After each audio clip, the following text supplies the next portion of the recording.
The rain in Chicago doesn't wash things clean. It just makes the grime slicker. That night, the thunder was loud enough to drown out a gunshot, but it couldn't drown out the crying. Sophie thought it was a stray cat at first, huddled behind the dumpster of the diner where she'd just finished a 12-hour shift. She was wrong. It wasn't a cat. It was a man in a $3,000 suit, bleeding out into the mud, clutching a baby carrier, like it was the last life raft on the Titanic. He looked up at her eyes, fading, and whispered 3 words that changed her life forever. Don't call 911. The neon sign of Jerry's 24-hour diner buzzed with an irritating hum that felt like it was drilling directly into Sophie's temples. It was 200 a.m. on a Tuesday, the kind of dead hour where the only customers were truckers, fueled by caffeine and regret, and college kids sobering up over greasy hash browns. Sophie wiped the counter, her movements mechanical. She was 24, but she felt 50. Her feet throbbed in her worn-out sneakers. Knockoff Converse she'd bought at a thrift store 3 years ago. She was 2 months behind on tuition for her nursing program at St. Luke's, and 3 days late on rent. The tips tonight had been abysmal. She had exactly $42 in her pocket. Sophie. "Stop daydreaming and take the trash out," Jerry barked from the kitchen window. He was a man composed entirely of grease stains and bad attitude. "Going, Jerry," Sophie sighed. She grabbed the heavy black bags, the smell of stale coffee and onions wafting up to assault her nose. She kicked the back door open. The storm had been raging for hours, transforming the alleyway into a river of sludge. The rain hit her instantly, soaking her thin uniform. She hefted the bags into the dumpster, the metal lid clanging shut like a prison door. She turned to go back inside, desperate for the warmth of the kitchen, when she heard it, a thin, high-pitched wail. Sophie froze. It was coming from the shadows behind the stack of old wooden pallets Jerry refused to throw away. Her nursing instinct, the one that made her want to heal people even when she was exhausted, kicked in. "Hello," she called out, her voice trembling slightly. "Is someone there?" The wail came again, joined by a second identical cry. Sophie stepped around the pallets. The dim yellow light from the street lamp above flickered, illuminating a scene that made her blood run cold. A man was slumped against the brick wall. He was massive, broad shoulders, dark hair plastered to his forehead by the rain. He was wearing a suit that cost more than Sophie made in a year, a charcoal grey bespoke piece that was currently ruined by the dark, viscous stain spreading across his abdomen. But it was what was in his arms that stopped Sophie's heart. He was clutching a double baby carrier, sheltering 2 tiny infants from the freezing rain with his own body. "Oh my God!" Sophie gasped, rushing forward and dropping to her knees in the mud. "Sir! Sir, can you hear me?" The man's eyes fluttered open. They were the color of steel, sharp and dangerous, even as they glazed over with shock. He gripped her wrist with surprising strength. His hand was freezing, but his gun, a matte black Sig Sauer, lying in the mud next to him, looked hot. "No. Cops," he rasped, coughing wetly. Blood trickled from the corner of his mouth. "Please, no cops." "You've been shot," Sophie said, her training taking over. She pressed her hands against the wound in his side, trying to stem the flow. "You need a hospital. You need trauma surgery." "No hospital." He gritted out, his teeth clenched in pain. "They'll find us. The twins. Please." Sophie looked down at the babies. They couldn't have been more than 6 months old. They were screaming, their faces red and wet with rain. If she called the police, social services would take the babies. If this man was a criminal, he'd go to jail. But if she left him here, he would die within the hour, and these babies would be orphans in an alleyway. She looked at the man's face. Despite the pain, there was a desperation in his eyes that wasn't for himself. It was for the children. "I'm a nursing student," Sophie said, making a split-second decision that terrified her. "My apartment is 2 blocks away. Can you stand?" "I can," he lied. He tried to push himself up and immediately groaned, falling back. Sophie grabbed his arm, slinging it over her shoulder. She was 5'4" and weighed 110 pounds, soaking wet. He was over 6 feet of solid muscle. "We have to move," she urged him. "Now." She grabbed the handle of the baby carrier with her free hand. "Jerry," she screamed back at the door. "I'm sick, I'm going home." She didn't wait for a response, dragging the stranger and his children. Sophie vanished into the rain-slicked darkness of the Chicago streets, leaving her safe, predictable life behind in the mud. Sophie's apartment was a shoebox on the 4th floor of a walk-up that smelled permanently of boiled cabbage. Getting the man up the stairs had been a nightmare. By the time they crashed through her door, Sophie's muscles were screaming, and the man was on the verge of unconsciousness. She dumped him onto her small, lumpy sofa. He groaned, his head lolling back. "Don't die on me," she ordered, locking the door and engaging the deadbolt. She carefully set the baby carrier on the floor. The twins had stopped crying, lulled by the movement, but they were shivering. Sophie went into triage mode. She stripped off her wet uniform, throwing on an oversized t-shirt, and grabbed her medical kit.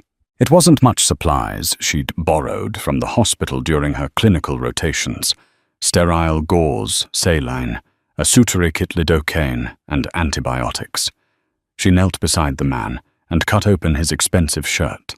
The bullet had entered just above his hip. "Through and through," she muttered, checking his back. "It missed the major organs, I think. But you've lost a lot of blood." The man's eyes opened again. He watched her, his gaze intense and unnerving. "Who are you, some?" "Sophie," she said, pouring saline over the wound. He hissed in pain, but didn't pull away. "I'm going to have to stitch this. I have lidocaine, but it's going to hurt." "Do it," he said. "Check. Leo and Mia first." "The babies?" Sophie asked. "Check them." It wasn't a request. It was a command. Sophie paused, wiping her bloody hands on a towel. She went to the carrier. The babies Leo and Mia were cold and hungry, but unharmed. She quickly changed their wet clothes, wrapping them in her warmest blankets. She found a can of emergency formula she kept ironically for when she couldn't afford real food for herself, and mixed 2 bottles. She propped the bottles up for them, watching as they drank greedily. "They're okay," Sophie said, returning to the man. "They're eating. Now it's your turn." For the next hour, the apartment was silent, except for the sound of rain against the window and the man's ragged breathing. Sophie worked with steady hands. She injected the lidocaine, cleaned the jagged edges of the wound, and began to stitch. "You have good hands," the man murmured. He was sweating profusely, his skin pale. "You have a bullet hole in your side," she retorted, tying off the final suture. "You're lucky the caliber wasn't higher. Who did this to you?" He looked at her, and for a second the mask slipped. She saw a deep, ancient exhaustion. "People who want what I have." "And what do you have?" He looked at the twins, sleeping soundly on the floor now. "Everything." He tried to sit up, but Sophie pushed him back down. "Don't! You need fluids. Drink this." She handed him a glass of water and 2 Tylenol useless for a gunshot wound. But it was all she had. "My name is Dominic," he said, taking the water. His hand brushed hers, sending a jolt of electricity through her that she hadn't expected. "Dominic," she repeated. It suited him. Strong, rigid. "Well, Dominic, you're stuck here until you can walk without bleeding out, and I have class in 4 hours. I have money," he said, reaching for his pocket. "I can pay you." "I don't want your money," Sophie snapped, though she desperately did. "I want to know that no one is going to come, kick down my door, and kill us all." "No one followed me," Dominic said, his voice hardening. "I made sure of that. The man who did this, he thinks I'm dead." "Who is he?" Dominic closed his eyes. "His name is Victor, and if he finds out I'm alive, he won't stop until he finishes the job." Sophie sat back on her heels, looking at the blood on her hands. She was harboring a fugitive, likely a criminal involved in a gang war. She should be terrified. She was terrified. But then she looked at Leo and Mia sleeping peacefully in her laundry basket, which she'd lined with pillows. And she looked at Dominic, a man who had taken a bullet to shield his children. "Get some sleep, Dominic," she whispered, grabbing a blanket and draping it over him. "You're safe here." She didn't sleep that night. She sat in the armchair by the window, clutching a kitchen knife, watching the street below. When morning came, sunlight streaming through the grime of the window, Sophie jerked awake. She had drifted off. Panic seized her. She looked at the sofa. It was empty. The blankets were folded neatly. The blood-stained shirt was gone.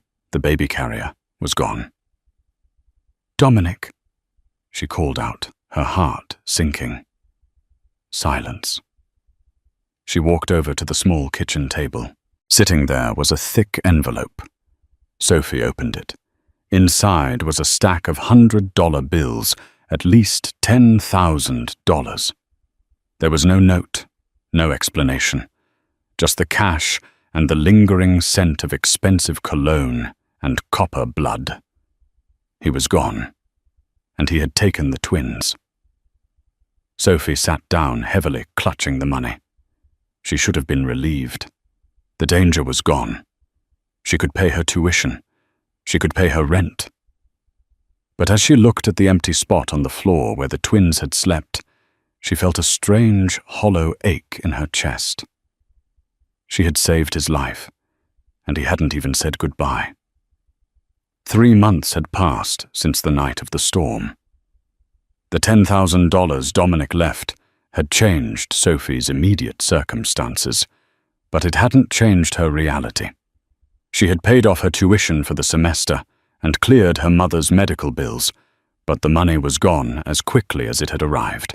She was back to the grind, picking up extra shifts, though she had left Jerry's diner for a high-end catering company called Elite Events. The pay was better, but the clientele was worse. Tonight, she was working the floor at the grand opening of the Obsidian Lounge, an ultra-exclusive club on Chicago's Magnificent Mile. The room smelled of expensive perfume, Cuban cigars, and old money. Sophie balanced a tray of crystal champagne flutes, weaving through the crowd of socialites and politicians. "Watch it, sweetheart," a man slurred, bumping into her shoulder. Sophie steadied the tray just in time. "Apologies, sir." The man turned. He was young, handsome, in a slick, predatory way, and clearly drunk. This was Sebastian Volkov, the son of a notorious real estate mogul with rumored ties to the Russian Bratva. He looked her up and down with a sneer that made Sophie's skin crawl. "You almost spilled that on my Armani," Sebastian spat, grabbing her wrist. "Do you know how much this suit costs more than your life?" "Please let go of my arm." Sophie said, her voice tight. She tried to pull away, but his grip tightened. I think you owe me an apology. Sebastian leered, pulling her closer. On your knees. The room went quiet. People were watching, but no one moved to help. That was the rule in this circle. You didn't interfere with the predators. Sophie's heart hammered against her ribs. She looked around desperately for her manager, but he was busy bowing to a senator in the corner. I said, Sebastian hissed, raising his hand as if to strike her, apologize. Sophie flinched, closing her eyes, bracing for the impact. But the blow never came. Instead, a hand large, tanned, and wearing a heavy gold signet ring shot out from the crowd and caught Sebastian's wrist in mid-air. I believe the lady asked you to let go. A deep baritone voice rumbled. It was a voice that vibrated through the floorboards. Sophie's eyes snapped open.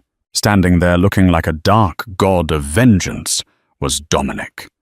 He looked different than he had in her apartment. He wasn't bleeding or covered in mud. He was wearing a black tuxedo that fit him like a second skin. His hair was slicked back, revealing the sharp, brutal lines of his face. He radiated power, the kind of cold, hard authority that made the air in the room drop 10 degrees. Sebastian looked at Dominic, and the color drained from his face instantly. The arrogance vanished, replaced by pure, unadulterated terror. Mr. Moretti, Sebastian stammered. I didn't know you were. I was just teaching the help a lesson. The help, Dominic repeated softly. He didn't let go of Sebastian's wrist. He squeezed. Sophie heard the sickening crunch of cartilage. Sebastian screamed, dropping to his knees, the very position he had tried to force Sophie into. This woman, Dominic said, his voice loud enough to carry across the silent room. Saved my life. If you touch her again, Sebastian, I won't break your wrist.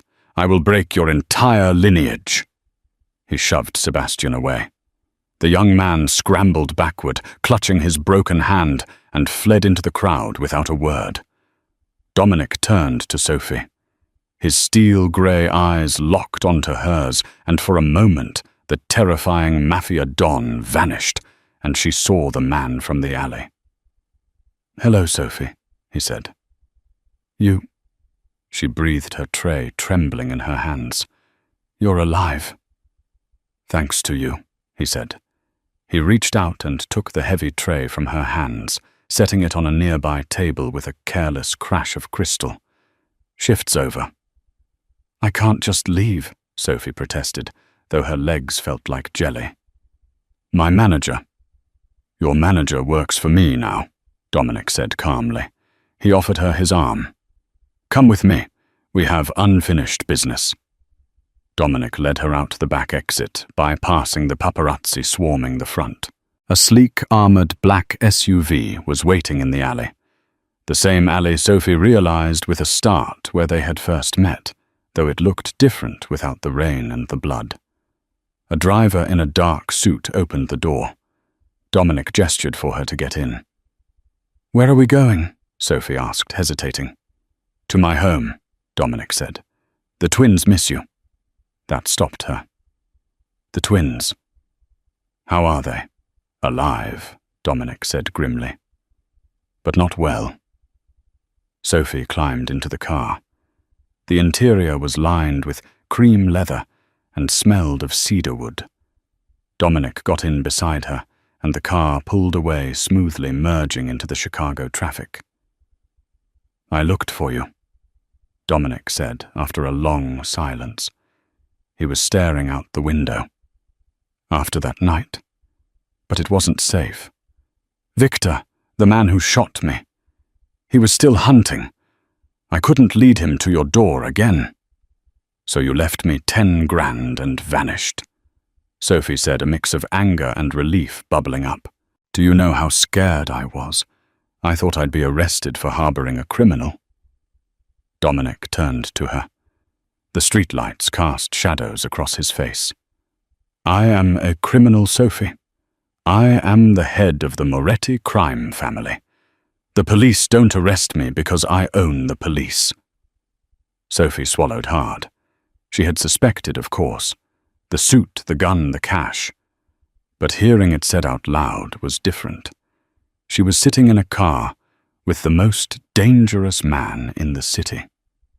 "Why are you telling me this?" "Because I need you," he said simply. The car slowed, turning off the highway and heading toward the exclusive estate district of Lake Forest. They approached a massive wrought-iron gate flanked by security guards with assault rifles. The gate swung open, revealing a sprawling limestone mansion that looked more like a fortress than a home. "Leo and Mia," Dominic said as the car came to a stop in the circular driveway. "They won't stop crying. They've gone through 3 nannies in 2 months. They refuse to eat. They aren't sleeping." He looked at her, and the vulnerability was back. "The only time they slept through the night was in your apartment in a laundry basket." The front doors opened, and they stepped into a foyer that was bigger than Sophie's entire apartment building. A stern-looking older woman in a housekeeper's uniform was waiting. "Mr. Moretti," she said, looking frazzled. "They're at it again. The girl won't take the bottle." Dominic looked at Sophie. "Please." Sophie didn't think. She just followed the sound of the wailing. She ran up the grand marble staircase down a long hallway lined with oil paintings and burst into the nursery. It was a beautiful room, painted in soft pastels, filled with every toy imaginable. But in the center, 2 cribs were the source of the chaos. Leo and Mia were red-faced, screaming their lungs out. A terrified young nanny was trying to rock Mia, but the baby was arching her back, refusing comfort. "Give her to me," Sophie said, dropping her purse. The nanny looked at Dominic, who had followed Sophie in. He nodded. Sophie took Mia into her arms. She smelled of expensive baby powder, but she felt tense and scared. Sophie hummed the same low, off-key tune she had hummed that night in the apartment, a lullaby her mother used to sing. She rocked Mia rhythmically, pressing the baby's ear against her chest so she could hear her heartbeat. Within seconds, Mia's screams turned to whimpers, then silence. Her little hand reached up and grabbed a lock of Sophie's hair, holding on tight. Sophie walked over to Leo's crib. He was still crying but watching his sister. Sophie reached down and stroked his cheek with her free hand. "It's okay, little man. I'm here." Leo hiccuped, stared at her with big, watery eyes, and settled down. The silence in the room was deafening. Dominic stood in the doorway watching them. His expression was unreadable, but his shoulders, usually so tense, had dropped an inch. "You have a magic touch," he said quietly. "It's not magic," Sophie whispered, swaying gently with Mia. "They're traumatized, Dominic. Babies feel stress just like adults. They need consistency. They need safety." "They have safety," Dominic said, gesturing to the security cameras in the corner of the room. "This house is a fortress." "This house is a museum," Sophie corrected. "They need warmth." Dominic walked into the room. He stopped a foot away from her. The air between them crackled with that same electricity from the first night. "Then give it to them," Dominic said. "Work for me, Sophie. Live here. Be their nanny. Be their nurse." Sophie looked down at Mia, who was already falling asleep. "I can't. I have school. I have a life." "I'll pay for private tutors. I'll pay off your loans. I'll give you 20,000 a month," Dominic said. And he stepped closer, his voice dropping to a whisper. "I will protect you. Sebastian Volkov is petty and vindictive. He won't forget what happened tonight. Out there, you're a target. In here, You're untouchable." Sophie looked up at him. "Is that a job offer or a threat?" "It's a promise," Dominic said. "Victor, the man who shot me, he knows someone helped me that night. He's looking for a mystery woman. If he finds you before I secure my position—" He didn't finish the sentence. He didn't have to. Sophie looked at the babies. She looked at the man who was both a monster and a father. She realized she had walked into the alley that rainy night and never really walked out. "I need one condition," Sophie said. "Name it." "I'm not just the help," she said, channeling a bravery she didn't feel. "If I'm raising your children, Dominic, you don't order me around. We are partners in this nursery. Outside that door, you're the boss. In here I am." A slow, dangerous smile spread across Dominic's face. It made him look devastatingly handsome. "Deal," he said. Life in the Moretti estate was a paradox. It was the most comfortable Sophie had ever been, yet she had never felt more on edge. Her room was a suite larger than the entire diner she used to work in, filled with silk sheets and fresh flowers daily. The twins, Leo and Mia, were thriving. Their cheeks were filling out their laughter, echoing through the once silent halls. But the house was a cage. Guards patrolled the perimeter with Rottweilers. Drones buzzed silently overhead at night. And Dominic was a ghost. He would appear in the nursery late at night watching Sophie rock the babies, his expression unreadable, before disappearing into his study to command his empire. 2 weeks into her stay, Sophie began to notice things. Small things. A door left ajar that she had closed. The smell of cigarette smoke in the nursery hallway, despite the strict no-smoking rule. It came to a head on a Tuesday afternoon. Sophie was in the kitchen preparing a pureed vegetable mash for the twins. The staff usually handled the cooking, but Sophie insisted on making the baby food herself. It was one of the few things she could control. Mrs. Higgins, the stern housekeeper, who had greeted her that first night, was chopping carrots nearby. "You coddled them," Mrs. Higgins said, not looking up. Her knife slammed against the cutting board with unnecessary force. "Mr. Moretti needs heirs, not soft children." "They are babies, Mrs. Higgins," Sophie replied coolly. "They need love, not boot camp." She turned to grab the salt from the pantry. When she turned back, she saw it. Just a flicker of movement. Mrs. Higgins's hand hovering over the pot of steaming mash, a small glass vial in her palm. A drop of clear liquid fell into the food. Time seemed to slow down. Sophie's nursing instincts, the ones that trained her to spot a subtle change in a patient's vitals, screamed at her. "Stop!" Sophie lunged. She didn't think. She grabbed the boiling pot of vegetable mash and shoved it off the counter. It crashed onto the tiled floor, splattering hot orange puree everywhere, including onto Mrs. Higgins's apron. "You clumsy fool!"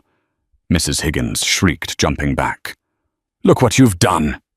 "What did you put in it?" Sophie demanded, her voice shaking but loud. She backed away, positioning herself between the woman and the nursery door. "Don't be ridiculous. It was seasoning." "It was a vial," Sophie said. "Show me your pockets, now." "I take orders from Mr. Moretti, not the hired help," Mrs. Higgins sneered. Her hand dipped into her apron pocket.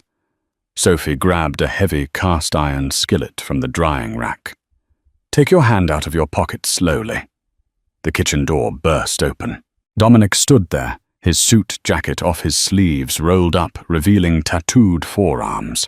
2 guards were behind him. He looked from the shattered pot on the floor to Sophie wielding a frying pan, and finally to Mrs. Higgins. "What is happening?" Dominic's voice was low, a rumble of thunder before the strike. "She's crazy, sir," Mrs. Higgins cried, playing the victim. "She attacked me. She threw the food on the floor. She poisoned it," Sophie said. Her eyes locked on Dominic. "I saw her drop liquid from a vial into the twins' food." Dominic went very still. He walked over to the mess on the floor.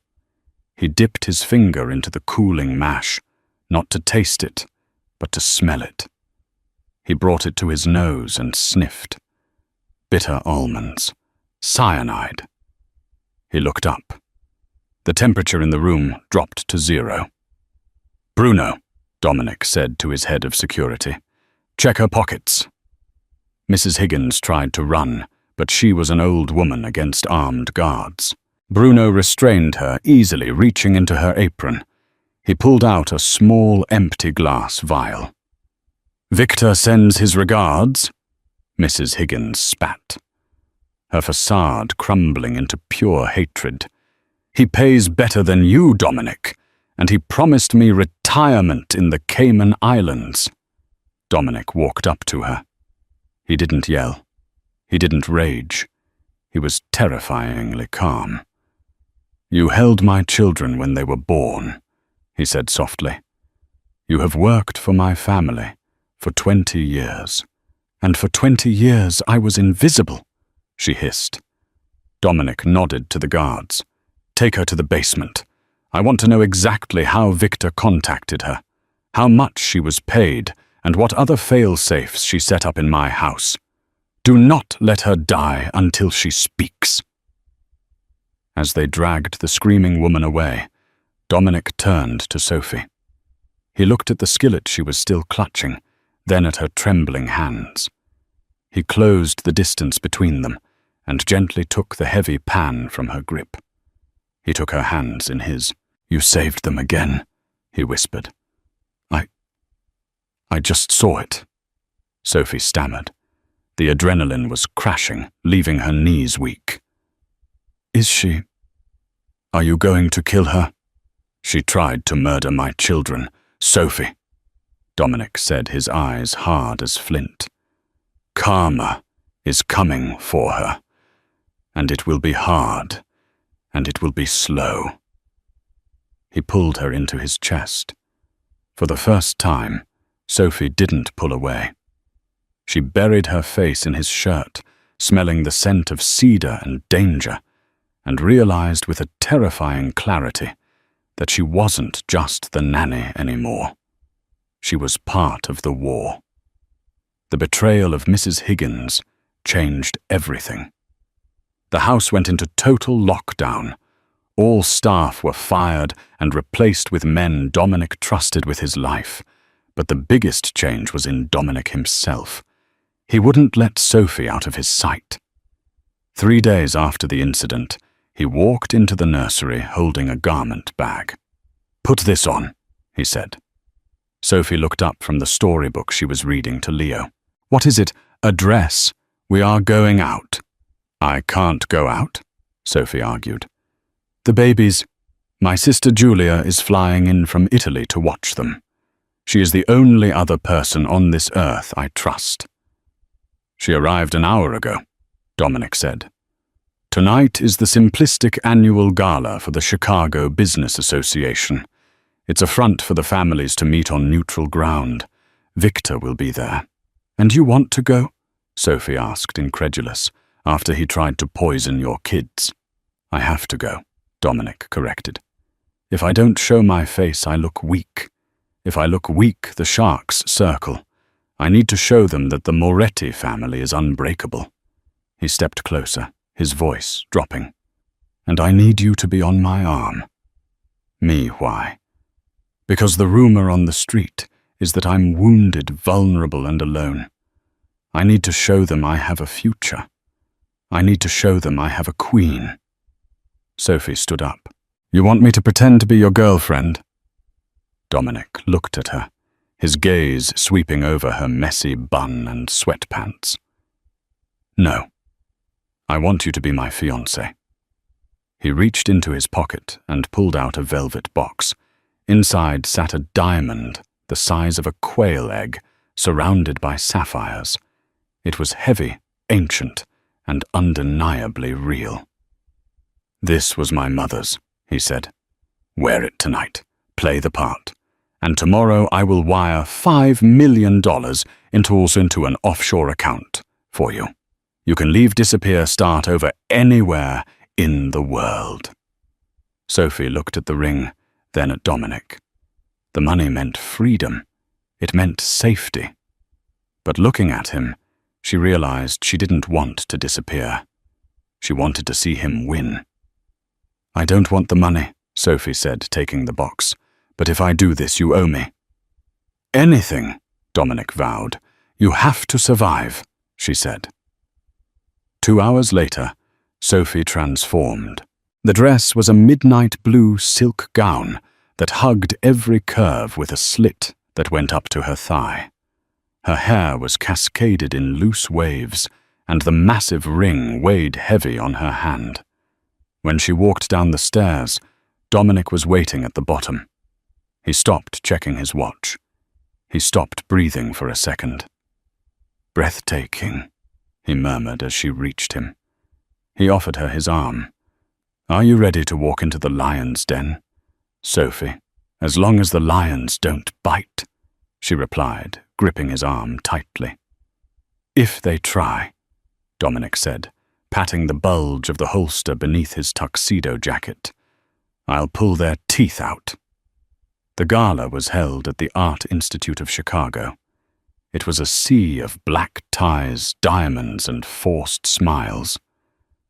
As Dominic and Sophie entered the room, went silent. The music didn't stop, but the conversation did. All eyes were on the reclusive Mafia Don and the stunning woman on his arm.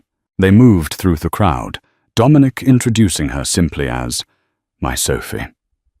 The power move was subtle but effective. He wasn't hiding her. He was parading her. Then the crowd parted. A man walked toward them. He looked like a twisted reflection of Dominic, same height, same broad shoulders. But where Dominic was stone, this man was ice.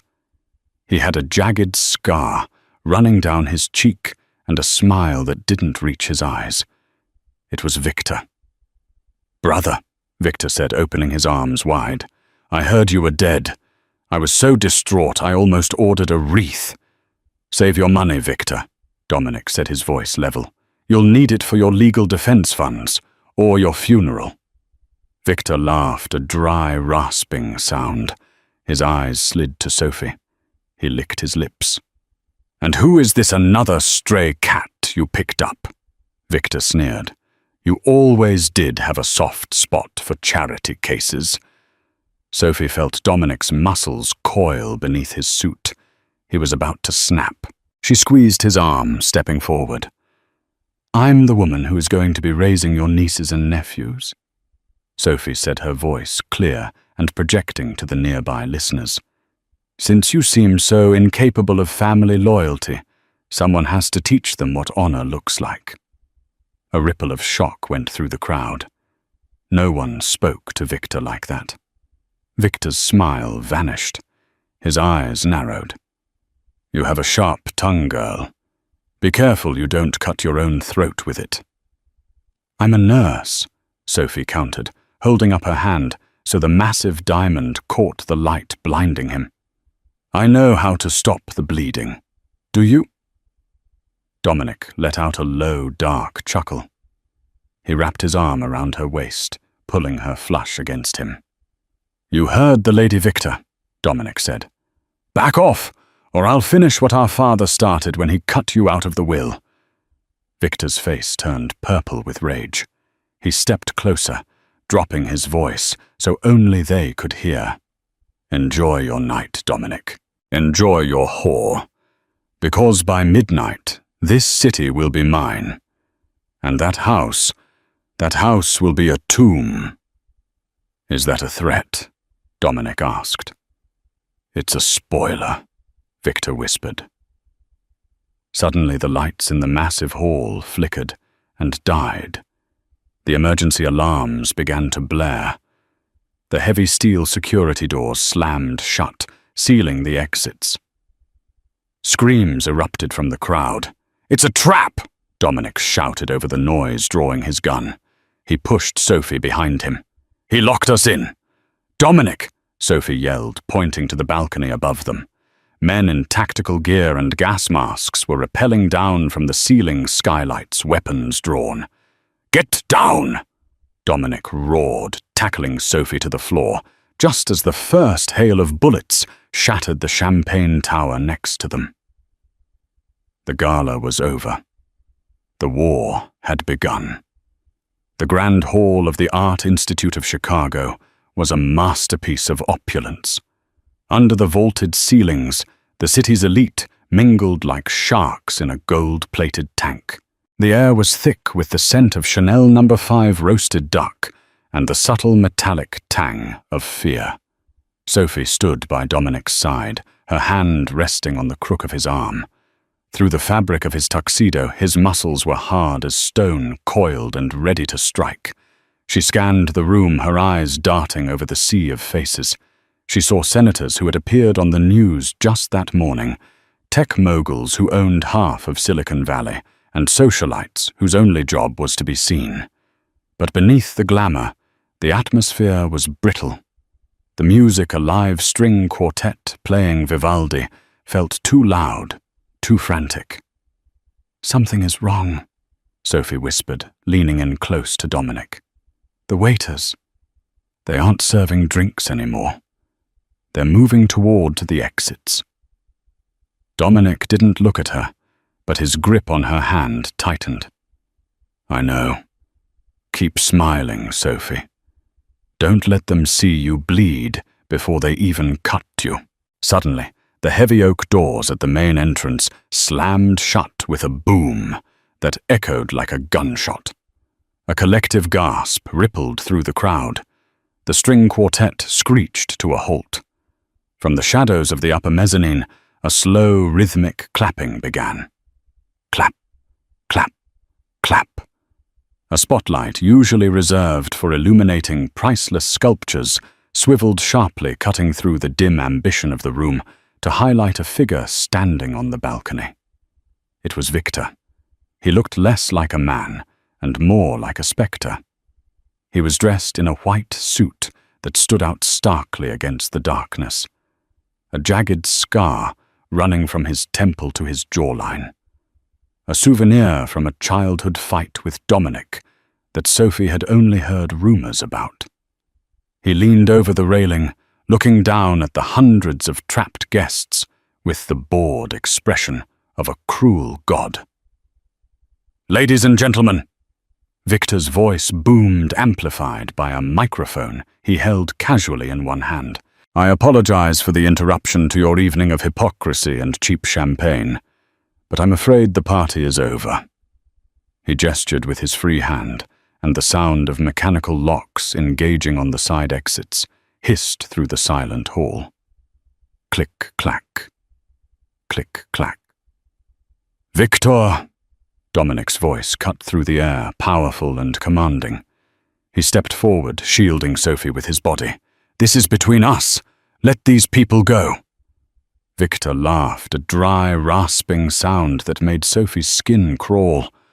"Oh, little brother, you always were so sentimental. These people, they are witnesses, and tonight I'm not just killing you, I'm killing the legend of the Moretti family. I'm burning it all to the ground." Victor snapped his fingers. Glass shattered from the skylights above. Black ropes dropped from the ceiling, and men in full tactical gear rappelled down like saddles, their boots hitting the marble floor with heavy thuds. They were mercenaries, faceless behind gas masks, weapons raised. "Kill him," Victor commanded, his voice devoid of emotion. "And bring me the girl." Chaos erupted. The room dissolved into a frenzy of screaming civilians. People in gowns and tuxedos scrambled over each other, overturning tables, diving behind ice sculptures and pillars. The deafening rat-a-tat-tat of automatic gunfire shredded the air. "Move!" Dominic roared, grabbing Sophie's waist and practically throwing her behind a massive pedestal supporting a bronze Roman gladiator. Bullets chipped the marble inches from Sophie's face, sending sharp dust into her eyes. She huddled on the floor, covering her head, her heart hammering against her ribs like a trapped bird. The noise was unbearable, a cacophony of shattering glass screams and the relentless pounding of gunfire. Dominic was not cowering. He was fighting. He moved with a terrifying fluid grace, popping out from behind the cover to fire 2 controlled shots from his handgun. 2 of the repelling mercenaries jerked and fell, their bodies tangling in their ropes, swaying grimly above the panic. "There are too many of them!" Sophie screamed, looking at Dominic.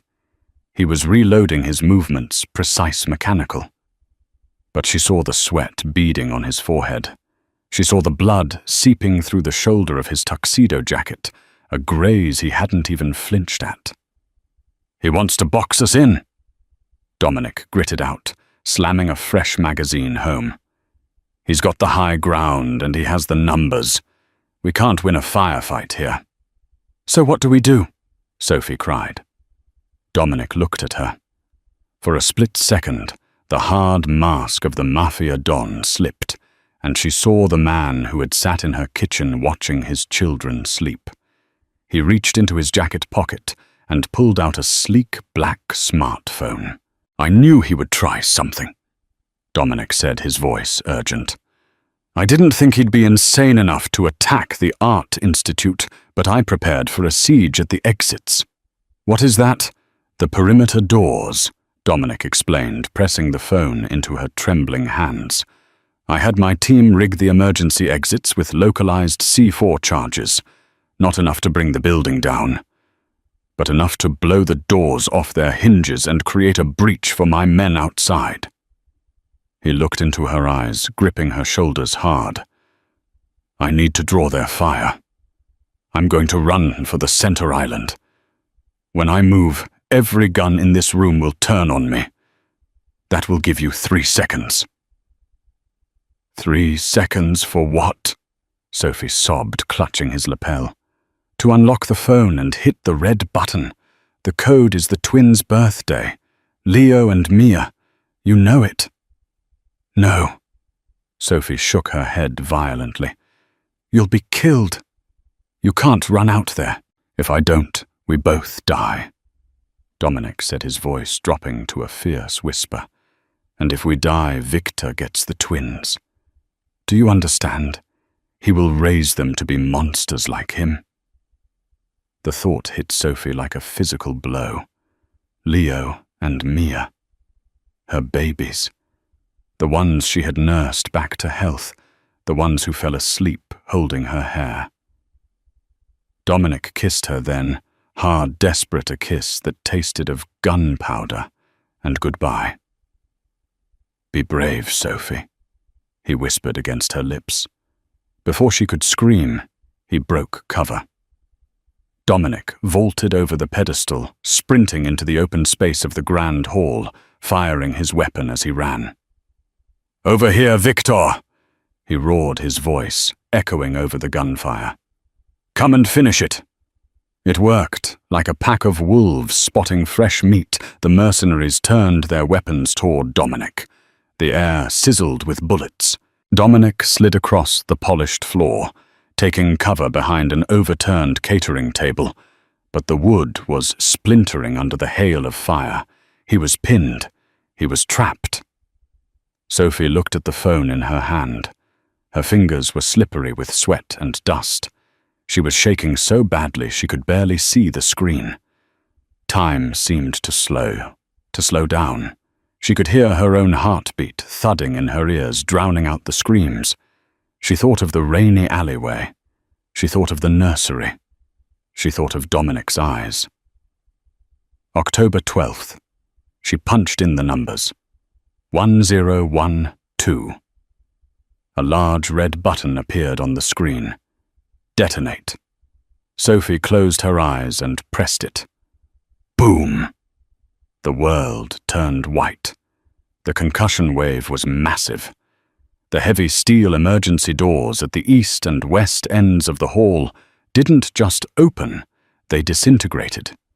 The explosion blew them inward, sending shrapnel flying and knocking the mercenaries off their feet. Through the smoke and dust, a new sound emerged. Not the chaotic spray of mercenary fire, but the disciplined, rhythmic thunder of heavy assault rifles. Clear move, clear. Through the breached doors, a dozen of Dominic's elite guards stormed in, led by Bruno. They were precision instruments of violence. They moved in a phalanx, sweeping the room. The tide of the battle turned in seconds. Victor's mercenaries, disoriented by the blast and caught in the open, fell one by one. On the balcony, Victor realized his trap had failed. His face twisted from arrogance to pure, unadulterated rage. He saw his men falling. He saw his victory slipping away. And then he saw Dominic. Dominic was hurt. He was rising from behind the shredded catering table, favoring his left leg, his gun empty. Victor didn't flee. He was too proud, too consumed by hatred. He pulled a silver Desert Eagle from his belt and vaulted over the balcony railing, landing on the ground floor with a heavy thud. He ignored the chaos around him, marching straight toward his unarmed brother. "It ends now!" Victor screamed, raising the massive silver gun. "I will be the last Moretti standing." Dominic tried to move, but his leg gave out. He stumbled, falling to one knee. He looked up at the barrel of his brother's gun. There was no fear in his eyes, only a quiet acceptance. "Do it!" Dominic spat. "And rot in hell." Victor cocked the hammer. "Ladies first, I'll send you to say hello to Mother." Sophie was still behind the pedestal. She saw it all happening in slow motion. The guards were too far away, engaging the last of the mercenaries. Bruno was shouting, running, but he wouldn't make it in time. Dominic was going to die. Sophie didn't think. The person she had been, the timid nursing student, the waitress who took orders, vanished. In her place was something else. A mother. A protector. A Moretti. Her eyes landed on a weapon lying on the floor a few feet away. A Glock 19 dropped by a fallen security guard. She lunged for it. The metal was cold and heavy in her hand. She had never fired a gun. She hated violence. But she hated the idea of a world without Dominic more.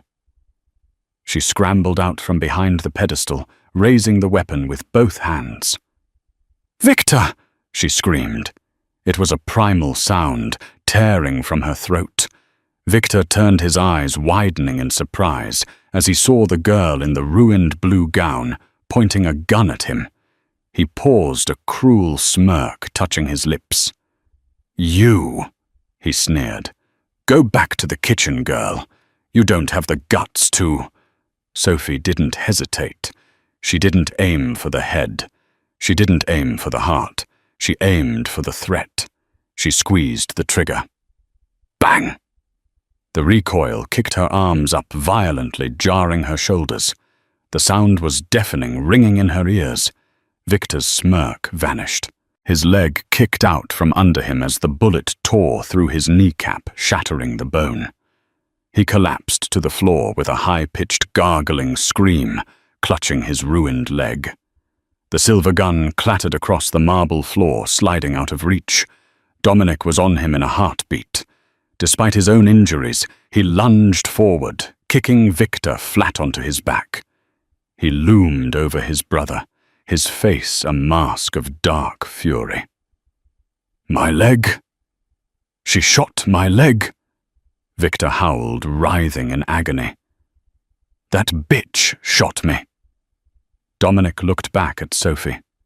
She was standing there, chest heaving, the gun still raised, smoke drifting from the barrel. She looked terrified, but she was standing tall. Dominic looked back down at Victor. "She missed," Dominic said coldly. "She was aiming for your head." "She's a waitress." Victor spat, blood bubbling on his lips. "She's nothing." "She is the mother of my children," Dominic growled. "And she is the queen of this city. You are the one who is nothing." Bruno and the guards reached them then, surrounding Victor with weapons drawn. The battle was over. The smoke began to clear, revealing the carnage of the ruined gala. Dominic limped over to Sophie. She dropped the gun as if it were burning hot. Her knees buckled, and she began to fall, the adrenaline crashing out of her system. Dominic caught her. He wrapped his arms around her, holding her so tight she could barely breathe. He buried his face in her neck, and she felt something wet on her skin. Tears. The great Dominic Moretti was shaking. "I shot him," Sophie whispered, her voice trembling uncontrollably. "I shot a person, Dominic." "You saved us," Dominic murmured into her hair. "You saved everyone. You did what you had to do." He pulled back, framing her face with his large, rough hands. He wiped a smudge of soot from her cheek with his thumb. "I told you," he said, his voice thick with emotion. "I told you that you were a partner. Tonight you proved it. You aren't just a part of my world, Sophie. You are my world." "The twins," Sophie stammered. "Are safe," Dominic promised. "Victor is done. His men are done. It's over." He swept her up into his arms, ignoring the pain in his own body. He carried her past the stunned survivors, past the wreckage of their old lives, and toward the shattered exit where the cool night air of Chicago waited. "Let's go home," he said. "Our family is waiting." That is the story of how Sophie went from a struggling waitress to the queen of the Chicago underworld. It wasn't just about the money or the danger. It was about finding love in the darkest alleyways and realizing that sometimes the scariest monsters are just fathers fighting to protect their children. Sophie proved that you don't need a weapon to be strong. Sometimes you just need the courage to open your door to a stranger in the rain. What would you have done if you found Dominic in that alley? Would you have called 911, or would you have taken the risk like Sophie? Let me know in the comments below. I read every single one. If you enjoyed this story of hard karma, romance, and sweet revenge, please smash that like button. It really helps the channel grow. And don't forget to subscribe and hit the bell icon so you never miss the next dramatic story. Thanks for watching.